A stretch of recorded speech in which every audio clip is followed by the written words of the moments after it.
Welcome to No Instructions. I'm Bob. And I'm Josh. I almost forgot how to start the show. I don't think people realize, because we just have episodes that appear in their podcast player, that we have just been mega confused as to how to release. We lost an episode, which we got really good feedback on, the one where we went to the hospital and to the doctor many times. Oh, really? Yeah. Huh. People really like that one. I wonder why. Just like to hear about our past pain? Sure. Huh. Crazy people. That's strange. Well, I thought it was fun. But yeah, people seem to like that. But that episode was lost. Bob and I were convinced that we had another episode, and Anthony and Megan were telling us that we didn't, and I swore that we did. And then we went back into the podcast Roadcaster, and I found it, but there was no video. So if you, I just made the video with the thumbnail. And then there's another one that is coming out, what will be tomorrow in real time. So then we can actually talk about real, actual timeline stuff. We're back on track. The multiverse thing. That's all it is. And now we'll record stuff in the past, release it in the present, reference it in the future. Just to confuse people. Sure. Yeah, that's what we've been doing. We were on a streak for a while, and then I guess we just got it all jumbled up. All the podcasts fell on the ground, and we're like, get all these out. Quick, pick them up. Yeah. We're doing good. Yeah. Anyway, we're back to it, and I think we were talking just a minute ago about how probably in the current last episode, previous? That's the word I was looking for. Previous? It's ironic that we're making the DeLorean time machine. Maybe that's the problem. Man. Anyway, in the last one, I think we were talking about how cold it was, and today it is the surface of the sun. It is... Nice is the word I think you're looking for. It is grody. It is hot. It is, yeah. You have that, that Florida South heat makes me happy. Love that I don't. It did feel very Florida walking out the door the other day, where you gotta slurp in the air. Yeah. It's whoa. Yeah. For anybody who's never been to Florida, which it's possible. Basically, you're in your house in the air conditioning. It feels pretty good. Nice and crispy. And then when you open the door, it feels like you walk into somebody's mouth after they just went on a run. That's what it feels like. Am I wrong? Yeah. It's nasty. Hey, man, why don't you come stick your head under my shirt for a little while? Yeah. That's what outside feels like. And so, not having been in Savannah in that same kind of heat for quite a while, I was there a few weeks ago. Which we can talk about. I was there a few weeks ago helping Forby move. You did. In some podcast that you're on, I'm helping someone move. Yeah. You veiled it. That was good. Well, I didn't. Oh, no. I put the sticker on upside down. Oh, jeez. What do? I didn't even think about that. I was talking and just stuck it on there, and now it's upside down. Well, I will. Yeah, so I went down to help Forby and his wife Alex pack a truck, and they moved here. They moved to our town. And so now they are here, and he's in the office, and it's super cool. But the point of all that was that I went to Savannah for the first time in a couple of years at least. I mean, probably pre-COVID I went. But being down there is one thing, and being down there to move somebody into a moving truck is a whole different physical thing. labor? Yeah. It actually wasn't terrible. I think it's been hotter here this week than it was there that week. But I was reminded very quickly of the humidity and all of the gross feeling that comes with it. So, yep. But what else is going on? I don't know. We have a trip scheduled down to Florida for the first part of July. And I don't know, as soupy and grody as it is, it's comforting. It's like a blanket. I would prefer it not be so humid, but I mean, whatever. I get what I can get. I don't like it when it's cold. So if it's warm or hot, then it makes me happy. I can roll the windows down and just kind of, I don't know. It's a weird feeling. It's the complete opposite of being cold, to where cold I feel just tense. Yeah. And just constricted and uncomfortable, to when it's hot, that feeling that you kind of melt into whatever you're sitting on, that's a gross feeling. It's relaxing. Oh, no way.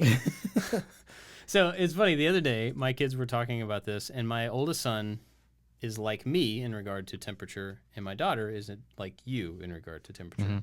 And so they had a big disagreement about, would you rather be super hot or super cold? And he said exactly what I've always thought. I don't know if I've ever said it out loud, but if you're cold, you can continually add stuff to you to get to the temperature that you want to be, but you can only get so naked.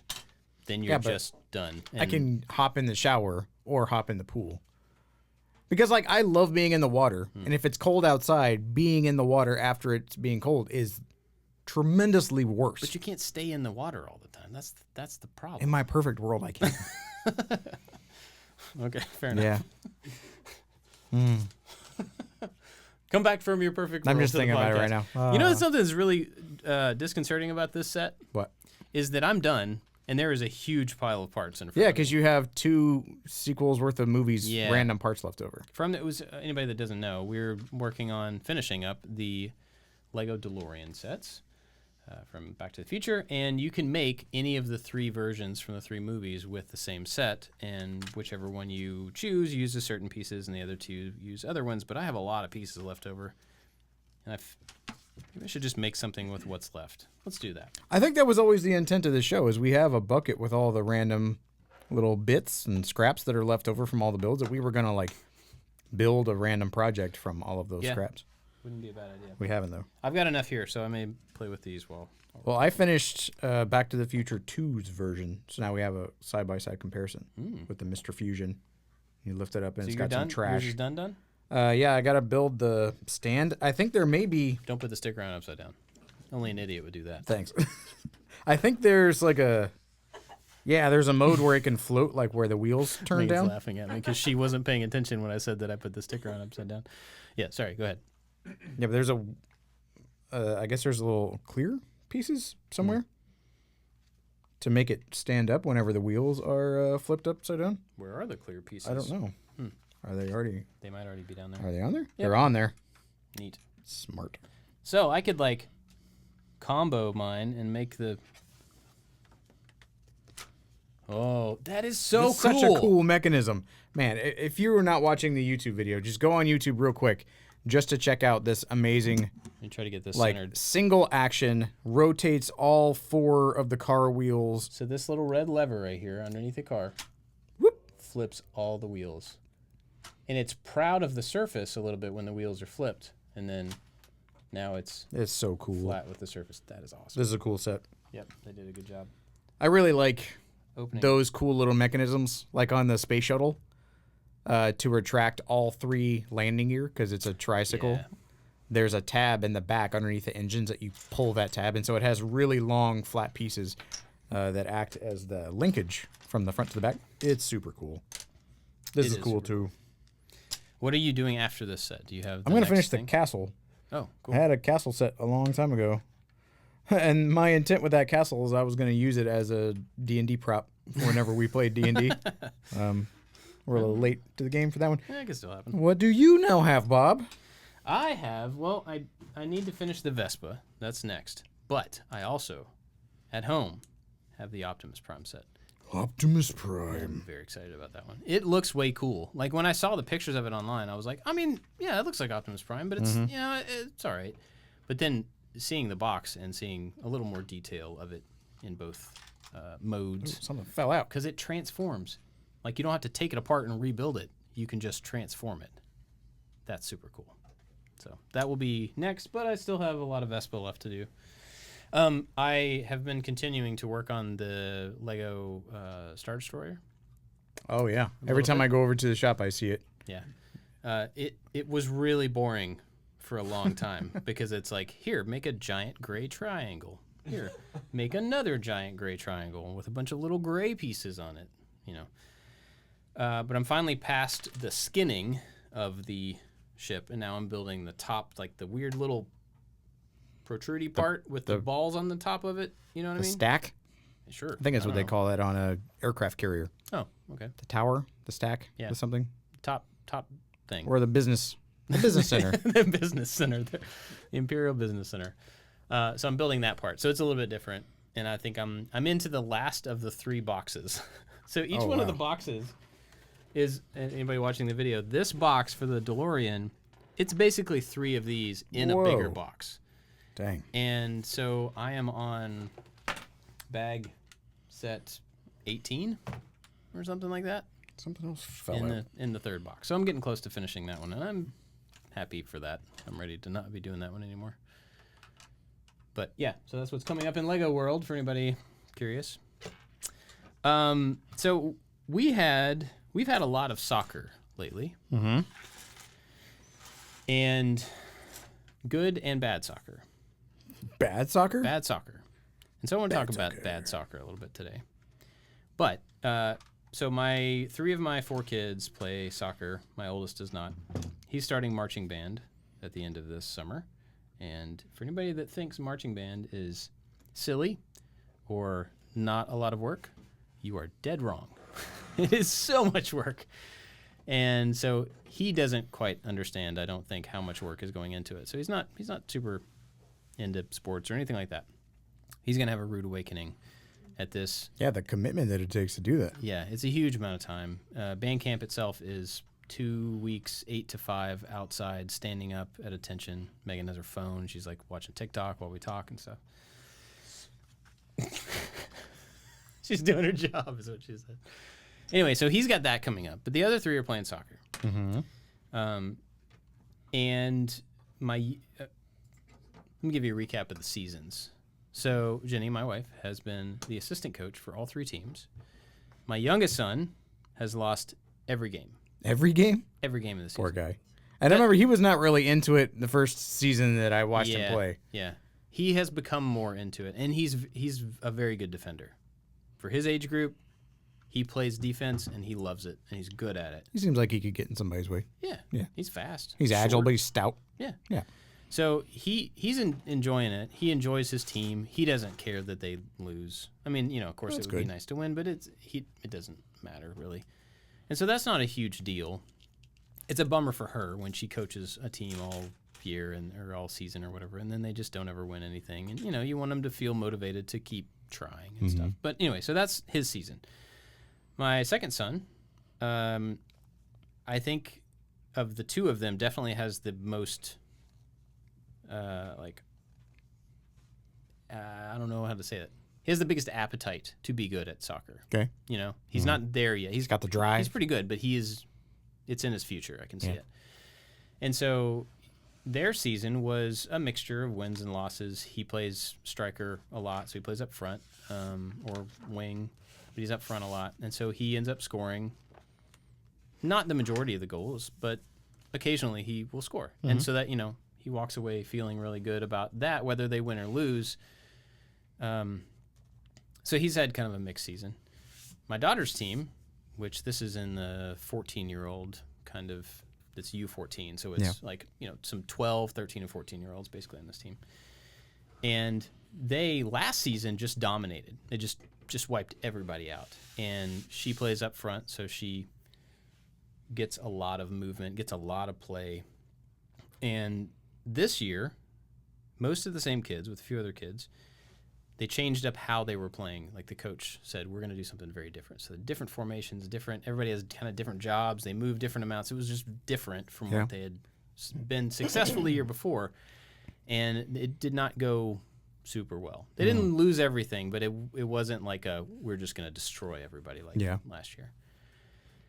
But she is really taken to soccer. She stopped doing gymnastics, like I mentioned before, and so she is now going like headlong into, I'm going to try out for the school team.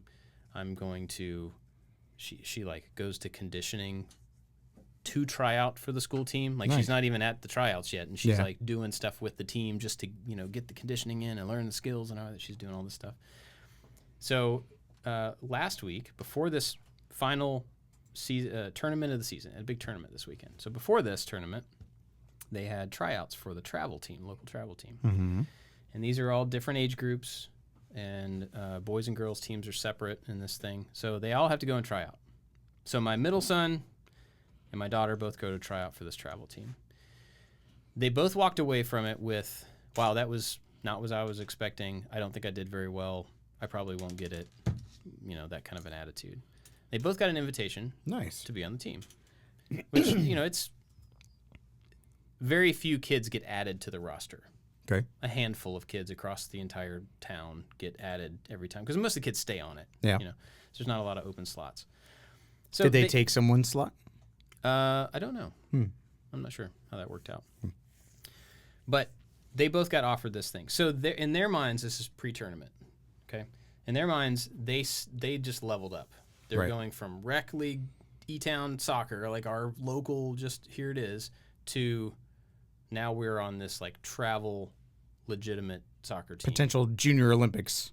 I mean, maybe track. we're like, maybe we could play college. Sure. Like, this is the thing that leads to being able to play in college, kind of thing. Not school, not high school ball anymore. It's this kind of stuff. Okay. Apparently.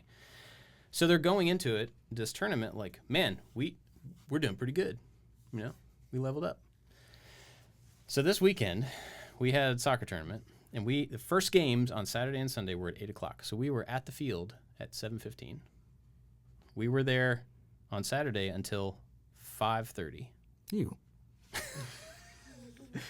3 teams. That's 10 hours. I'm well aware of how much time it is. Man. Thank you very much. In the gotten super hot weather. Should have gotten overtime for that. Yeah, I probably should have. My weekend was a wash completely. But basically 3 teams playing 3 games over the course of 2 days. Okay. 9 soccer games I sat through. Against each other? No, they're in different age groups. Oh, they're 3 teams. Yeah, Gotcha. Not the tournament only had 3 teams. No. I was about to say, that seems like a pretty tiny tournament. Lots of teams. And they actually never played teams that they had already played before in town. They were playing out-of-town teams that come in. This is all rec league. This should all be kids who are not playing competitively. Mm-hmm. So that, I don't want to say that lowers the bar, but, the bar is realistic for who you're playing against, right?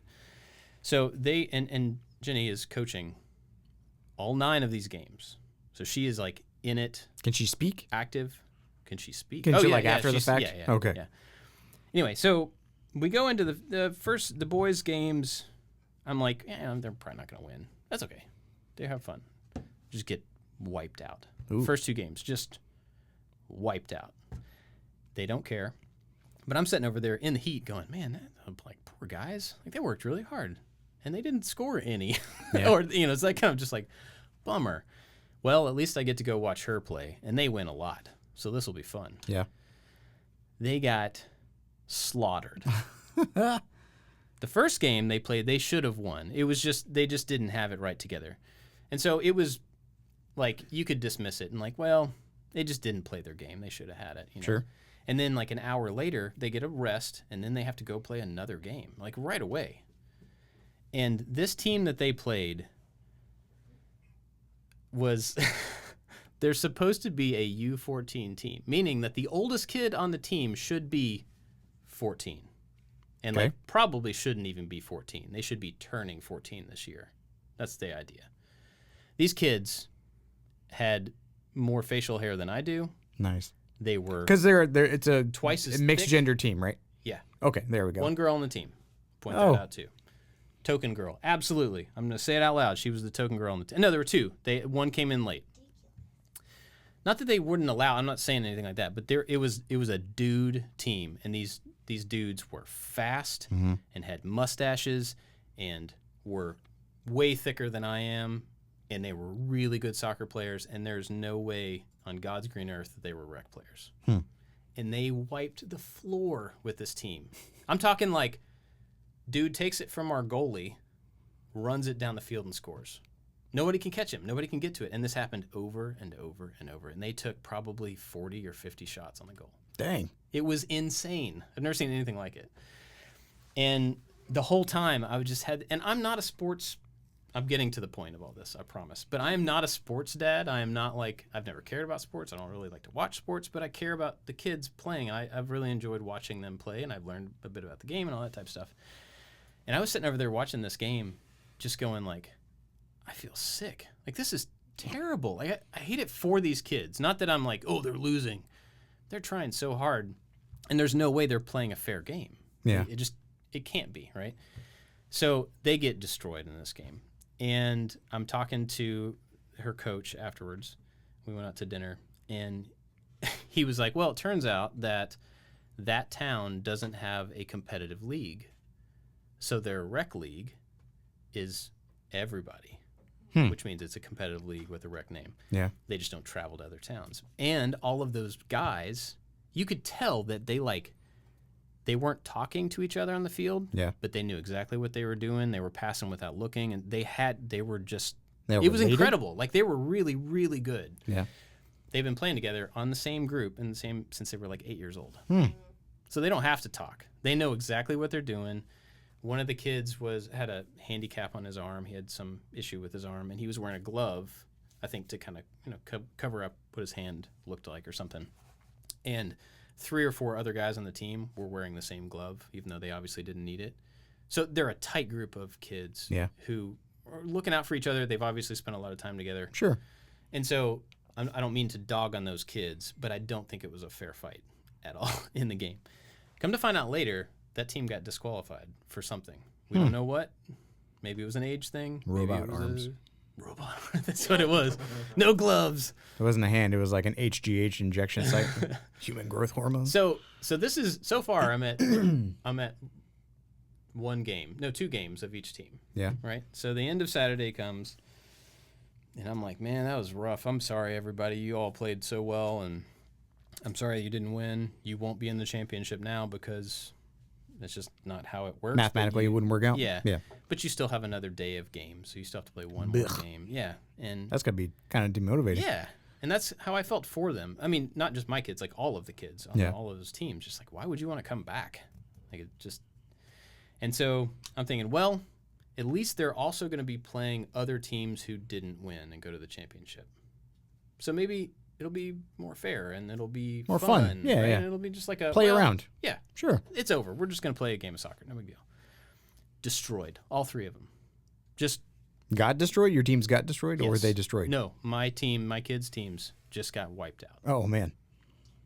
And I watched...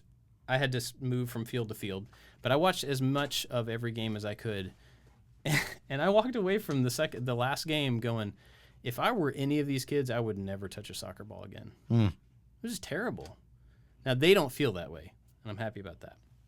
But just watching them put in the amount of work that they were putting in, I mean, regardless of practices and all the pre-stuff, like just within those 2 days, how physically hard and mentally aware they were of playing those games and just not even having a chance. Just getting completely demolished. It wasn't like, we almost got them. Sure. Just wiped out. I felt like I've not felt for my kids before. Oh. Just very, not disappointed in them in any way. Disappointed for them. Just like, man, if I were you, I would not want to do this anymore. And you've already committed to doing a lot more of this with the travel team thing. So luckily, like I said, they don't feel that way. And I tried to keep my mouth shut so I wouldn't you don't want to sway put little things in their heads. I don't want that at all. But, I just try to let them know I was proud of them and stuff. But I have just not felt that kind of a thing before. I mean, you hate it when your kids get hurt or they get, somebody's mean to them. You have that kind of guttural reaction to I feel what you feel and I don't want you to feel that way. But this was something, it was just new to me. Maybe it's a common sports parent thing. Maybe. I think it's the idea that hard work and dedication is something will pay off. And then the realization that you could do everything right. You could prepare as much as you can prepare. And sometimes you just lose. Yeah. Like, that's a reality. And I think it's honestly a good lesson to learn early. That it's not like, oh, you failed to do something, therefore this happens. Like, it's not a consequence of your inaction. Just, it didn't go your way. Yeah. And that happens in life. It's not that you're a terrible person. Oh, my God, I'm never doing this again. Why did I do all this? It was a waste of my time. Yeah. It wasn't a waste of your time. You did everything you possibly could. But for the circumstances that are completely out of your control, it did not go in your favor. And I think that's a really hard lesson to learn as a kid and then to retain as an adult. Yeah. Because I think a lot of us are taught that, you got to pull yourself up by your bootstraps and you got to do all the work and hard work will pay off and, your sweat equity will equal value. Sometimes it just doesn't, and it sucks. And that's the armor on the shoulder. Go, this moment just sucks. You didn't do anything wrong. Yeah. Just, you got to eat it and you got to remember it. Yeah. And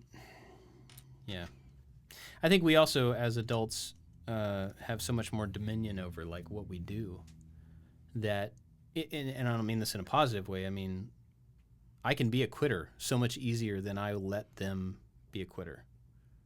Sure. I personally can, like, I would be frustrated in that moment and be like, this isn't worth my time. Like, Yeah. I don't want to feel like a loser.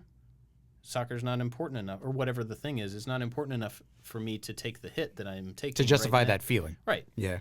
But with them, we're not forcing them to play soccer. I don't mean it that way, but they made a decision to do a thing, and then they made a commitment to continue to do that thing for a certain amount of time. Mm-hmm. You know, it's got seasons, it's got a year, whatever. And so we hold them to that. You made a commitment, you're going to follow through on it. Right. Whether you like it or not, that's a good thing. And so they don't really have the option to quit in the moment, which I think is good for them and bad for us. Or the opposite is bad for us, that we do have the option as adults to just quit something. Mm. I mean, I guess that's why divorce is the way that divorce is. Sure. But it, you know, I don't know. I got confronted with a few things there about, you know, getting them to keep up their end of the bargain when something's hard and follow through, even, you know, just from their commitment. But also with myself, like how easily I would be willing to just step away from something like that. And how easily I could justify to myself that, like, it's not worth my time because I'm doing badly at it or whatever, you know? And that, I think that's a mixture. I do that a lot, honestly. And so it was kind of I should check myself. A question though, how did your kids feel? Did your kids want to quit? No, not at all. Okay. No. So that was a little bit of projection. Oh, absolutely. Okay. Yeah. So they didn't want to quit. I'm sure that they were like upset they didn't win. Yeah. But didn't take it probably as hard as it seems like you're taking it.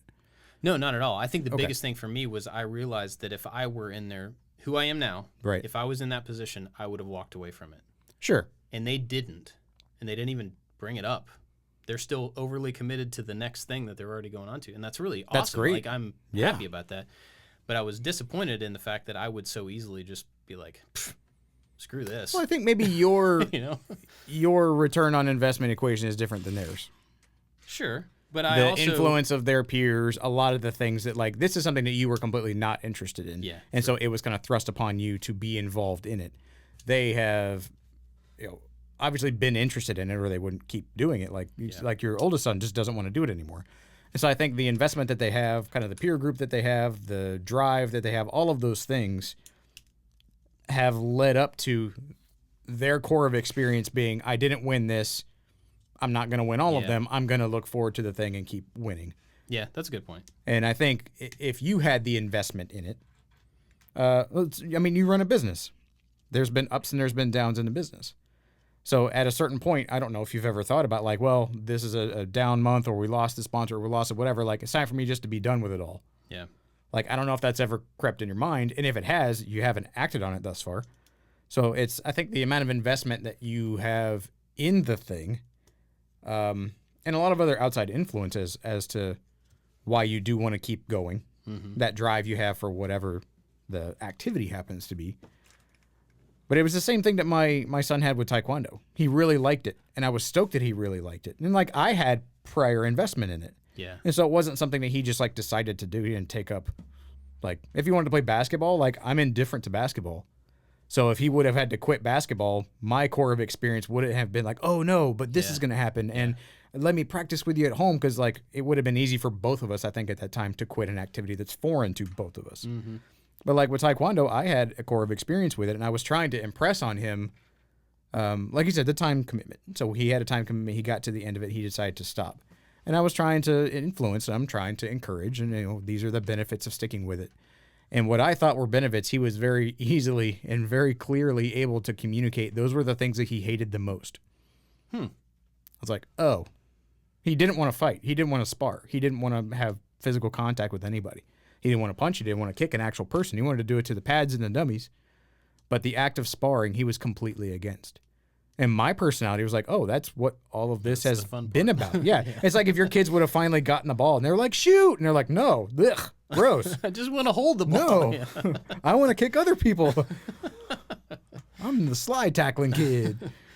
That's my wife. She's the slide tackling I was a person. slide tackling kid whenever I played soccer. It was great. they told me to tackle this person, and I took that very literally because I had played football way more than I played soccer. And so I just like took somebody out at the hips. Wow. And I got yelled at. I'm like, well, you told me to do that. And they're like, slide tackle. I'm like, okay, so kick their feet out from underneath of them. Don't hit them with my shoulders. Yeah. They're like, no, that's not what that means either. I'm like, but it kind of does a little bit.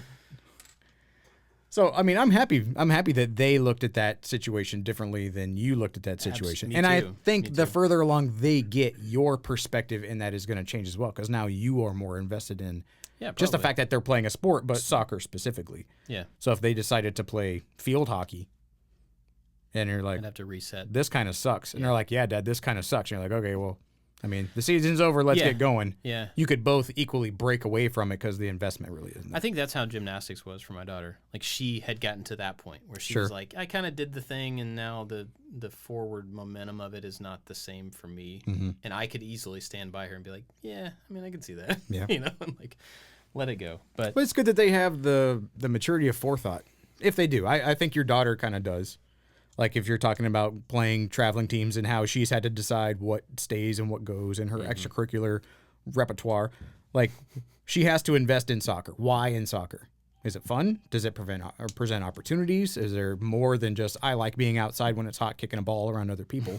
She's had to do that math. Yeah, right. I don't know if your son is able to do that math yet, but it's really responsible of them to be able to see that this is a down note. This is not the end. Yeah. This is a lull. Yeah. And there's going to be a peak, but right now you're in a lull. Yeah, and I don't think they're in a lull, which I think is the interesting thing about it, and I'm very thankful for that. After the game with the adult team that she played, like we got in the car after that game, and I felt bad for him, and I was just like, so how are you feeling? She was like, oh, that was fun. And it totally caught me off guard. I'm like, really? She was like, yeah, they were so good. That's good. And I was like, huh. That's an iron sharpening iron kind of mentality. Yeah, I didn't feel that. I didn't see that in them either. Rather than seeing that as like an unfair like act of aggression or something like that, she saw that as an opportunity to make her better. Yeah. To where everybody else saw it as like a lopsided, a slight at the game or at the rules or at whatever. I think I had a little bit of a going into it when they're going onto the field to warm up. I see these kids walk across the field and they're like, you can tell they're cocky. Those are the parents. And at the moment, I'm like, wow, these kids are cocky. Like, I wonder if they're any good. Because I hadn't seen them play yet. Yeah. But you could tell. You could tell when guys walk like, oh, wow, they think a lot of themselves. And they were looking over at our team, which has a bunch of girls on it, and kind of giving like a kind of. And so I got defensive inside about like, oh, man, they think they're just going to take us. They think they're going to take all of these girls who work super hard and are really good, and they're just going to like, you know. Yeah. And then as soon as I saw them start to play, I'm like, oh, well, they weren't wrong. But I think because of that initial, like, oh, look at their attitude. Like, that kind of sucks. I went into it with, like, a grudge against them. And she didn't see that. So she saw, wow, these guys are really good. And they beat us really bad, but they're really good, and that's why they beat us. And so it was a better perspective. It was a good perspective. I think that's a knife edge decision making for someone to look at something as like this is grossly unfair and just cause a stink and just be mad at the whole situation, to going, I respect that. I want to be better than them. Yeah. So you've done something well that she tipped that direction. I don't know if I've done that, but yeah, I'm glad that they're looking at things the way that they're looking at. I'm glad they're excited about it. I'm glad that they want to learn how to get better. I mean, she's like, you know, she's going to these practices at 7:30 in the morning during her summer. Yeah. To practice with a team that she is not on, so that she can get better, so that she can join that team. And like, it's pretty awesome. I wouldn't have the motivation. I mean, I'm motivated to do a lot of weird stuff in my life that other people are not motivated about, but I wouldn't have that. So anyway, it was an interesting weekend, and I did not sleep very much and I was really hot. And on a Sunday afternoon, the games were in the morning on Sunday, so we weren't there all day. And we got back, and they were all like, you know, we get in the sprinkler and like cool off and like play outside and stuff. And I felt bad because they had worked so hard for the weekend and they just lost and had run so much, and I hadn't gone for a run all weekend. Yeah. And so it was like Sunday afternoon at like 4:00. It was like 89 degrees or something. I'm like, I'm going to go for a run Blech. in solidarity. And just like chew the air as you go. I just went for a run. Like and Pac-Man on oxygen it molecules. was so miserable. Just, blah. But I did it for them. So we worked hard together. But anyway, that was my weekend. Did we talk about our visitors? No. We haven't. No. Oh, we had people come to town and hang Yeah. out with us. We played our first D&D campaign in-house. Yes. We should talk That about was that. my first campaign. That was the first time I ever played. Oh, yeah. Okay, so we had our good buddy Wes from Geeksmithing, Which the I YouTube didn't channel. get to see very much. And Wes, if you're listening, I'm sorry we didn't get to hang out. Yeah. Anyway. And Nicole Inturi from When Geeks Craft. Like Wes and I have formally made a best friends pact. That's how that goes in my world. There's That's a ceremony. There's a notary present. So he brought Nicole and Turi over to hang out, and they hung out at Anthony's house because we're all really good friends. And they stayed for a couple days. It was like 4 or 5 days. Yeah, it was a good time. But while they were here, Nicole and Turi are big D&D players, like big time.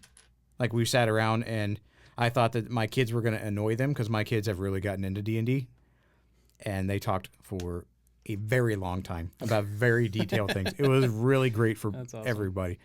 But they set up our own campaign, and so we had our first in-person D&D campaign in the office and at the new gaming table. Because I play there for the I Like to Make Stuff D&D campaign, but it's online, and so I'm the only person who's in the room. But this was your first time playing. This was Megan's first time playing. This was Anthony's first time playing in person. It was Wes's first time. It was Wes's first time playing ever. Actually, it might have been my first time playing in person. Maybe no, I've played with the kids. Never mind. But the whole premise of our campaign is that there were 6 of us? 6 of us. Yeah, there were a lot. Which is a lot of people for a D&D campaign. The whole premise was that we were a band, which was kind of cool. And we had to get on stage, and then a bunch of antics happened while we were on stage at this concert, which is a campaign premise that I've never experienced, which was kind of neat. Yeah, it's not what I was expecting. So, at all. as your first time actually playing D&D, we talked about making characters. You had your actual miniature. You had your set of dice. What was your experience? It was a lot of fun. I mean, we had a really good time. In my mind, have just always thinking. I have always thought. With the thoughts. Thinking. I have always thought. I don't even know what words I was trying to jam together there. Anyway, I've always thought of it in the kind of Lord of the Rings, medieval kind of, Sure. that's just the world that I put it in. You're And in the wilderness, and there's mystical Yeah. things in the wilderness. And I there's- realize that there are other games of a very similar structure that are set in the future or set in space or there's other stuff. I get that, but I've just never considered what it would be like to play anything outside of the swords and woods and castles kind Right. of world. And so it caught me off guard, and it just was not what I was expecting at all. But it was a lot of fun. I'm looking forward to contrasting it with a different group of people and a different scenario, just to have variation. But it was a really good time and very silly. Very silly. Yeah, and that's been my experience with D&D, is that it hasn't been silly. And so we were able to make it silly. And that makes me really enjoy the dynamics of that game. Because, I mean, really, Dungeons & Dragons or any tabletop game can fall under any, setting or any collection of monsters. I mean, the D&D 5e, that is the most current version of Dungeons & Dragons, has a set of monsters. It has a set of, enchanted items, which they used. But, the one I did with the kids, I just made stuff up. Mm-hmm. And it used the 5e character building, sure, lineage, Kind of. infrastructure, question mark. But it's a story, and that story can be or go or interact however the story wants to. Yeah. And I think the one that we did with Nicole and Terry differed from any of the other ones that I've done, is it was really one kind of action. They wanted to have it fit within a certain time limit. But we really just fought these 4 big bad guys rather than like having a small skirmish and then figuring something out and traveling to a place and then eventually having like a big battle. We just had like the big battle. It was pretty fun. We had a pretty eclectic mix of characters. Yeah. And then we got to play instruments in our band. So not only did we have these crazy characters, we got to pick an instrument. And I don't remember how we picked these instruments. I think everybody was trying to pick the weird one, but everybody picked won. the weird one. Yep, everybody won. I was, as a halfling, I was the front man who played an electric lute, which sounds terrible. Megan was an elf who played the electric guitar, so we were set for strings. Yeah. Wes was like a gnome kind of tinkerer who had a bunch of like robotic creatures that he could make and then enchant, and he had like one of which was like a little robotic monkey. A monkey that like played the drums like a squawking bird. Who like screeched Yeah. instead of like. Anthony had a recorder. No, yeah, you did have the recorder. Who had the theremin? Wes. Wes had a theremin. Yeah. What did Forby have?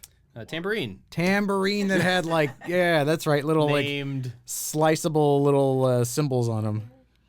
No, it was I have it written down somewhere. Everybody had really silly names for their instruments. And so like as we would start to play, we would all get on our phones on YouTube or Amazon Music and find individual tracks of like a recorder playing and a theremin and just the disgusting cacophony that it was all of us trying to play as a band. And at one point we had all of the sounds playing at the same time and it was truly terrible. It was horrible.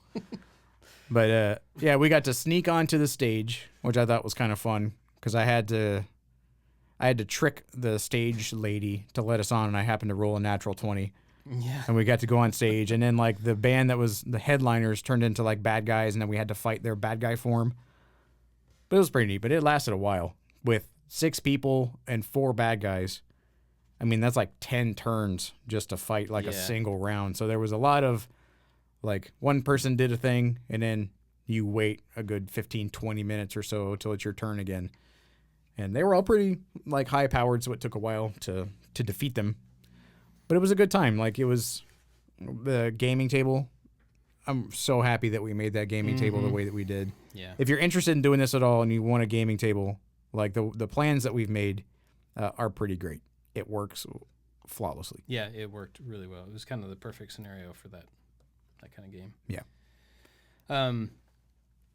I had a thought about it and I lost it. Totally lost About the table or about D&D in general? No, about D&D in general. It's gone. I don't know. Sorry. So I think the organization of those games, because I like to make stuff. Internal D&D campaign is run by Jared Comer, who we've talked about. He uses a organizational kind of presentation platform called Roll20. And I wasn't sure what Turi was using, but he was getting annoyed with it off and on. So there was some like lull time with him trying to figure out the system or the organization sheet that he had. But his, more than anybody, they called it, what did Nicole call it? The story of the mind or Theater of the Mind. Theater of the Mind. Thank you. She yelled at the radio and we heard her. To where it's more oratory than anything. Because I relied on the maps and having like a lot of visual elements. And because I made my campaign for kids, I wanted to make sure that it had something to keep their attention. And even the one that we do in the I Like to Make Stuff group, there are maps that are associated with it. So like there's a little, let's say lost time, but like a little break in the immersion while you're like resetting a map and unblocking the blocked out things and moving this little guy over here. To where his was just a lot of story, a lot of description, and you got to build that up in your head. And so we were talking about like, well, people really like the idea of having like a video or a podcast where we play D&D, and we're like, what would that look like? And it became, what would that sound like more than what should that look like? And so it was able to reframe the D&D campaign from being a lot more visual heavy in my mind and just base it on the story, which makes sense. Yeah. 'Cause there's tons of D&D podcasts that are fun and entertaining where you don't have to look at a thing. Yeah, I think that comes down to whether that works or not. It comes down to the quality and the talents of the DM for sure. Yeah, they knew a lot about a lot. Yeah, and were able to like, roll this and add this and add this and add this, and that's the end. Where I was looking at the sheet still, I'm like, hold on, what are you saying? Yeah, like I thought I had a pretty decent handle on it, and I did not. I got to roll the kind of final blow to the big monster at the end, and there were several things going on. I had this thing and that thing and extra or whatever, and they went through that whole list of, okay, you have to roll these this many times and then this, and I was absolutely lost. So I would just roll one and look at Nicole like, okay, do I do it again? Did you remember that number? Because I didn't. Now I'm roll just the gonna pointy one. Yeah. I felt like a child, but whatever. It's the first time playing it. So- I remembered what I was going to say. Oh, go. One thing that I think I will enjoy more next time I play is I did not prepare my character correctly. So somehow I didn't have enough spells. And so I had empty spell slots with no spells in them. Yeah. So I basically only had one thing I could do. Okay. And so out of all of those attacks, I'd wait for us to go all the way around the table and get back to me. And I was like, well, I guess I'll swing my sword again. Yeah. I just didn't have like options. And listening to some of you all that had, different funny things that you could try and here and there and whatever. So I think it would make my interaction with the game just more fun to have that preparation done better. So I'm looking forward to that. Well, they allowed us to be, a level 5 character right out of the gate. And so from the level 1 or 2 that we have inside the I Like to Make Stuff campaign to a level 5 is pretty dramatically different. Even if you're like a fighter, you're like, I just want to swing swords and smash stuff. Yeah. When you get to a level 5, like there's an avenue where you can get spells. And so you can have an entire, you get like 3 to 4 or 6 and you can use 3 or something like that. Yeah. But like ones you get to change or decide. Even as a bard, so like a guy that just walks around and plays music, like I had a list of spells, and one of them was to make somebody laugh hysterically. I forgot what it was called, but like one of our giant monsters, I was like, I just want to make that guy giggle, and he just like had a horrible giggle fit the entire time, and it was like he couldn't do anything until somebody tried to attack him, so we just ignored him, like the entire campaign until the very end, and left old Giggle Pants over there for like the final blow. And then you got advantage because he was like laying down. Yeah, because he's laughing or prone, and like there's like game mechanics that really help if you do have a visual.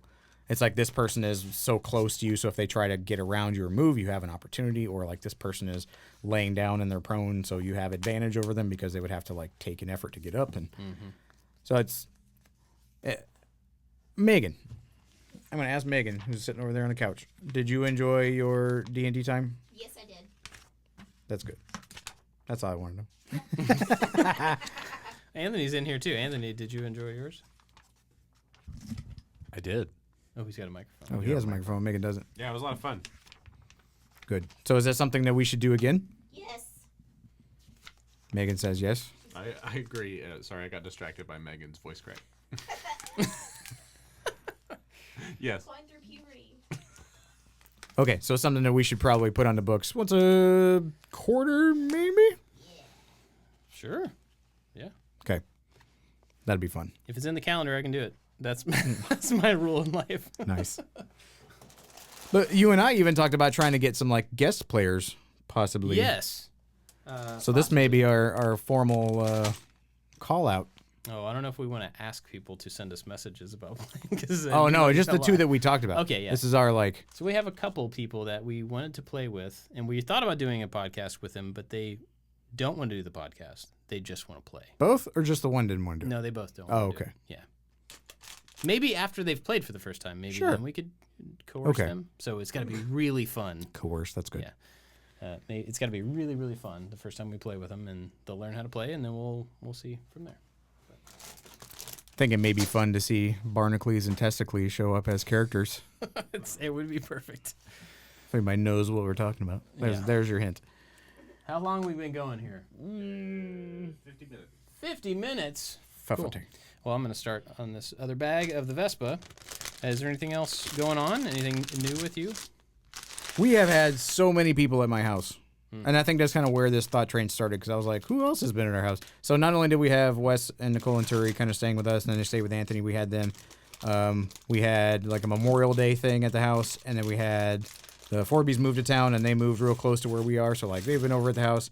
My wife and her gigantic homeschool group, yesterday they're like... I just pictured a bunch of gigantic kids. They're pretty huge. That are homeschooled. They broke stuff. There were 70-something people at my house yesterday. Whoa! And I just like checked in on the Nest camera while I was here at the office and went, oh God, I'm not going home. There's a lot of people. Like, I had to call my wife. I'm like, is everyone gone? She goes, yes, it's clear for you to come home now. Clear. I was like, Wow. ugh. Yeah, that's. No, thank you. Like, it's good. Like, she would be. And it's not even like 70 of your closest friends. But there's 70 of her closest friends. Well, yeah, but sure. not yours. Though. No, not mine. And even we had like a smaller. Oh, that's right. It was my son's birthday party, my middle son's birthday party. And it was a lot of his friends from their homeschool group. And it's people that I don't really know. And so I cooked food and then I hid, as I do. Like, I love cooking. So cooking is my crutch whenever there's a big gathering. Yeah. It's like, I'm taking care of this piece of the thing. I am enabling you to have fun. Please don't interact with me because I'm busy. Go have fun outside. Don't worry about me down here in the servants' quarters making hot dogs or whatever. This is my level of engagement. Maybe that's what you should do. You should build a second kitchen in your basement. With like that's like dumb waiter, just brings it's like, the food. It's up. like the party kitchen. So you could be like, I need to focus. I'm going to go downstairs to the under kitchen. That's good. And just work down there. I already have one of those. Yeah. St. Anthony's house has 2 kitchens. The under kitchen for me was making hot dogs, and I was like, what else? What else can I do that's in here far away from Do everyone we need else? ice? I can go get some ice. Yeah, I bet you do. You need that fancy ice 3 counties over. But my middle son, I love this kid. He doesn't like cake. He doesn't really like ice cream, but he loves Belgian waffles. And the actual, like, legit Belgian waffles. If you see my Instagram, there's Belgian waffles that you think of in the States that are just, like, big, high-walled, filled with fruit and whatever. And then there's little, tiny, craggy ones from a town called Liège. And he loves Liège waffles. And so instead of birthday cake, he wants me to make him waffles, which I'm all about because they're great. But they take a long time to make, like, enough for a party. Yeah. Each one of them takes, like, 4 minutes, but then, like, the dough takes an hour or some change to rise. And so that kid's birthday party, if I ever need an out where I need to be left alone and people don't bother me, I'm just making waffles. And I'm happy. Making waffles. It was great. That's cool. So now I will have, he just turned 8. So I will have a 12, an 8, and then later on a 7-year-old. Just kind of bonkers. Mm-hmm. Our kids are getting older. It gets worse. I just want to let you know. Yeah. Well, while Wes was here, he showed me a picture of my oldest son and his oldest daughter. We all, our 2 families, like stayed in a cabin one time, long ago. Yeah, that was a long time ago. It was before my daughter was born and when my middle son was like a proper baby, I think. But he showed me a picture of my oldest son and his daughter hanging out, and they're just like big-headed, goofy little kids. That's funny. And I'm like, look at them things. They're just tiny little creatures. And now they're like sassy and eating up all my snacks. And like, dang. It was one of the first times I had the like, you are like a proper person now. Like he's almost as tall as my wife. Yeah. I don't know. I don't know how much more influence I have over him. Like hopefully for the better. But I can see like his personality is his personality. And there's things that I can try to move and I can try to affect. But I'm like, he's not going to like this because of these reasons. And he has the same thing where he wants to run and hide. So last night whenever I got home after the gigantic party at our house, and I was like, hey man, how was the pool party? He's like, it was really good. I was like, uh-huh. Did you participate? He was like, well, I mean, there was a bunch, I was like, did you run and hide? He goes, oh yeah, I totally ran and hid. I'm like, yep, my man. So it's funny now that I don't look at him as a peer, but I could see the beginnings of like him being a proper like person, not just like a big-headed kid. He's just like, yeah. He's got the little like wispies in the corner where like his little prepubescent mustache is gonna be, and I giggle at him for it. And I don't know, it's funny, man. Our kids are getting bigger and they're weird and they're gangly and yep. It's so silly. It's so silly. Wait till your second one or third one realizes they have to wear deodorant. The first one I was like, oh wow, this is like a thing we're gonna have to deal with from now. That's funny, weird.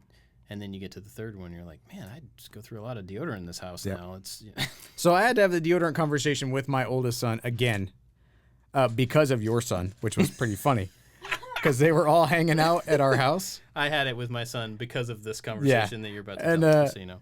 Your oldest son and my oldest son are like super good friends, and they all hang out. Whenever they're over here, there's like the kids that are outside playing in the pool, and then there's my son and your son who are inside the house hanging out reading books and whatever. And so we were putting the kids to bed all one night, and my oldest is like, "Can I sleep on the couch?" I'm like, "No, you can't sleep on the couch. Like, go to bed." And he's like, "I don't want to sleep in my bed." It's like, "What's wrong with your bed? Like, stop complaining. Like, what's wrong?" He's like, "Well, eldest Claggett," he's like, "was hanging out on my bed reading a book, and now it stinks." Like, what do you mean it stinks? He's like, "Stinks like BO, and it's like all over my bed, and I don't want to smell that way." And I was like, "Man, quit your crying. Like, you stink too." I was like, "Maybe most of that is you." He's like, "No, it's him." And so I went up the next morning just to go check on people, and he was like sleeping on a pallet on the floor. I was like, "Change your sheets, you gross kid." So what's really super funny about that is I went and told that story to him as evidence, right? Yep. As like, see, it's not just me being naggy. Yeah. You need to wear deodorant. Now, if I had told my daughter that, she would have been horrified, and she would have been like, "Oh, I gotta fix this. I'm going to start wearing like deodorant I'll on buy them every new part sheets." yeah, whatever." And he was just like, "Okay, not embarrassed, not anything." No. I probably doesn't even wear any more deodorant than he did before I told him the story, but like, Probably. just crazy. I do the thing to my son. Like, I happen to need more, and he was at the store with me. I'm like, "Oh, go pick out deodorant." And he just like sees this wall of stuff, and he picks like the most brightly colored one. Yeah.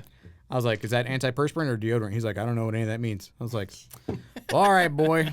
It's time to talk to you Yeah. about being smelly and gross and how to not be smelly and gross in public."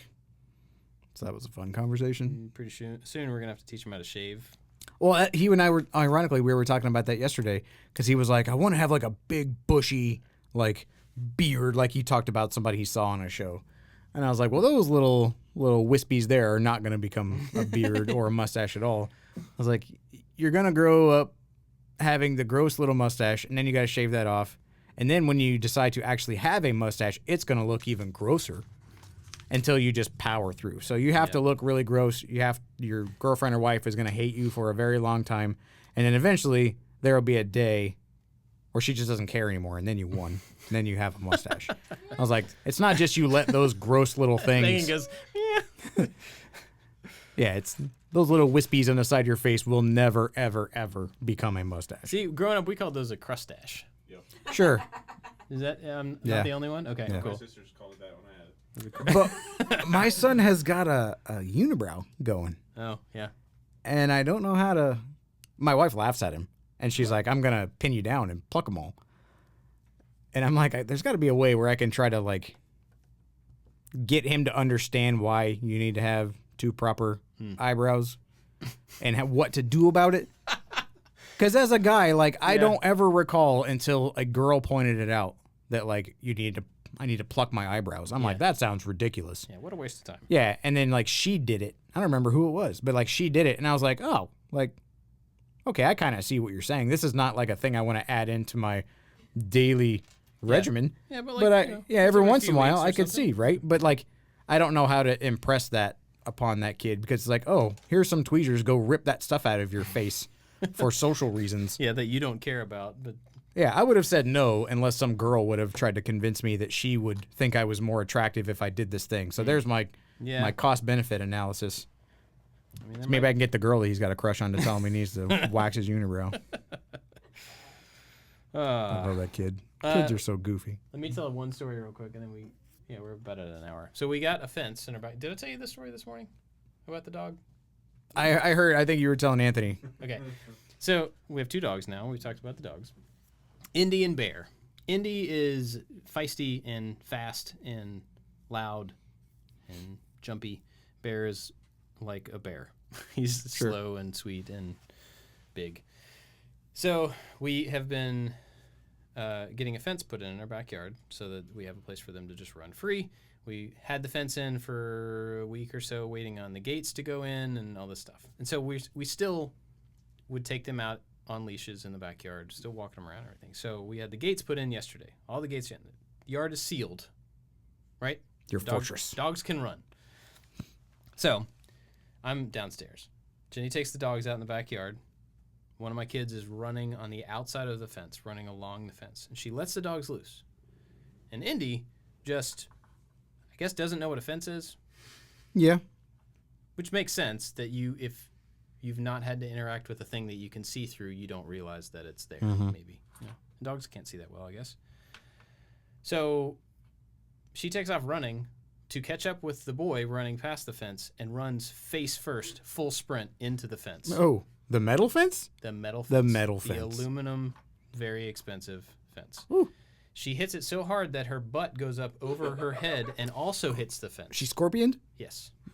It's always I mean, you fun got to be when going pretty hard. creatures right? scorpion. So she does this thing. I'm not out there. This is all being described to me after the fact. So one of my kids comes down.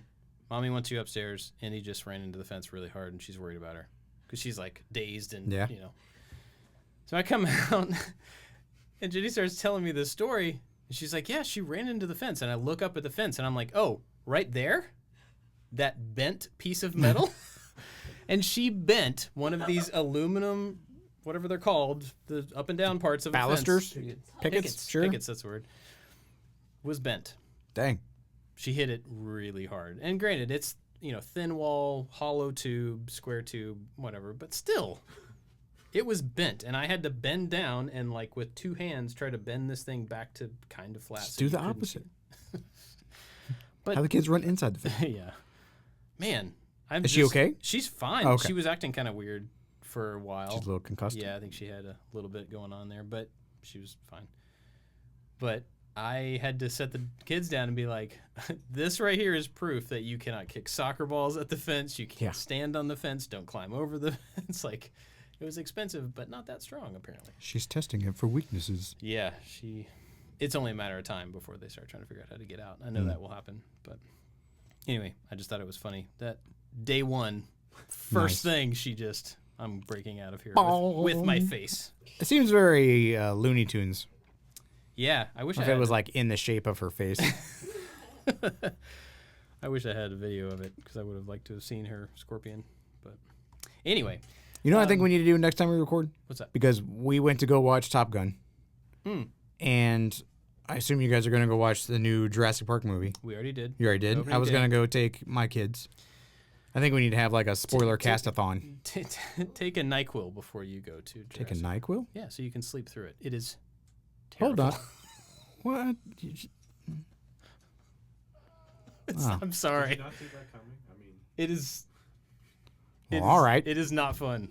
Well, maybe I'll It's have a not hot take. It's not terrible. Maybe I'll think differently, and that's You- what's you- intriguing maybe, about yeah. us. Our It dynamic. is not bad. It's not badly made or anything like that. It's a Jurassic World Park movie.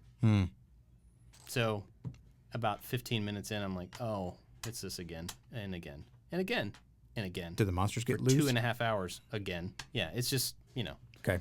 The kids absolutely loved it. All of them, even the ones that are not really into dinosaurs. Sure. Some of them really are. But yeah, we could totally talk about this. Okay. We'll have a spoiler cast-a-thon A thon.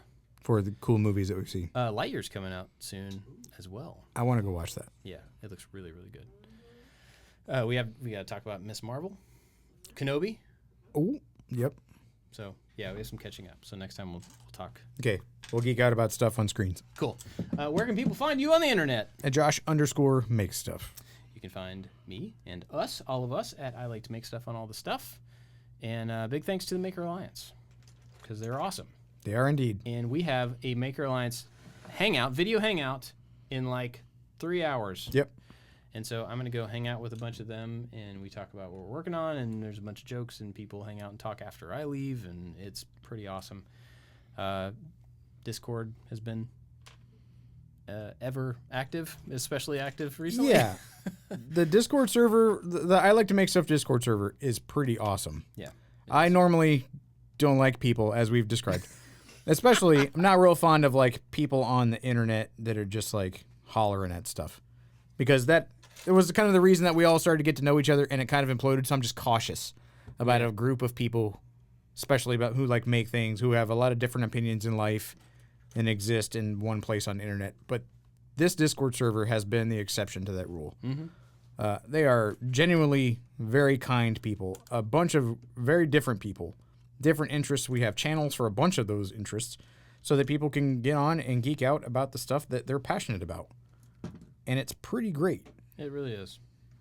They're an impressive group. And they do a lot of stuff, like, without us. So it's very cool. And if you want to check that out, if you want to find out everything that's involved in that, you can go to ilikeToMakeStuff.com/join and join. Go check that out. It'll probably be on screen at some point, but it wasn't right now. Oh, it was earlier. I just wasn't looking at the screen, so that's cool. Anything else? No, that's about it. Cool. Thanks for listening, everybody. We'll see you next time. Bye-bye.